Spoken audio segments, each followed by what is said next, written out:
Եթե չեմ սխալվում, պարոն Խաչատրյան, ձեր ոլորտի ղեկավարը, պարոն Թորոսյանը, հիմնական պատճառներից մեկը նշում էր կանանց խնդիր, այսինքն կանայք են հիմնական պատճառը, որ մենք ծնելիության խնդիրներ ունենք, միգուցե սխալվում եմ, բայց ես ուզում եմ մի քանի ուրեմն խնդիրների վրա ուշադրություն դարձնենք մենք, ինչն է պատճառը, մի քանի անգամ, ճիշտ է սոցիալ նախարարության հետ կապ չունի, մի քանի անգամ առաջարկություն ենք ներկայացրել առողջապահության նախարարությանը, ասելով,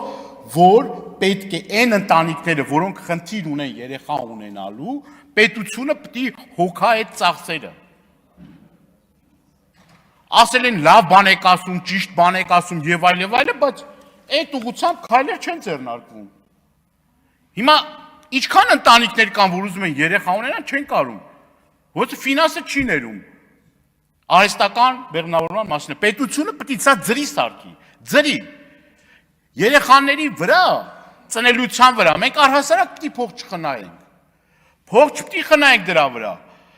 Եթե հիմա նայում ենք մեր երկրի եւ հարևան Վրաստանի օրինակ, շատ եմ ես նաև նամակներ ստանում, որ օրինակ նույն երեխաների տաղդիրները, այդ հիգիենայի պարագաները եւ այլը 2-3 անգամ ավելի էժան է։ Ավելի էժան է։ Հիմա մենք պետք է ամեն ինչ անենք, որ այս թանկացումների պարագայում մարդը կարողանա շահագրգռված լինի, որ կարողանա վերջը այդ կարիքները հոգա։ Մենք այդ առումով ես չգիտեմ, էլի պետք է նայ որ օրենսդրական փոփոխություններ անենք, որ կարողանանք գոնե թե այդ առաջին անհրաժեշտության, այդ հիգիենայի պարագաները եւ այլ, որը էլ շատ կարեւոր է։ Կարողանանք այդ գների նվազեցման հետ կապված ուրեմն հարցը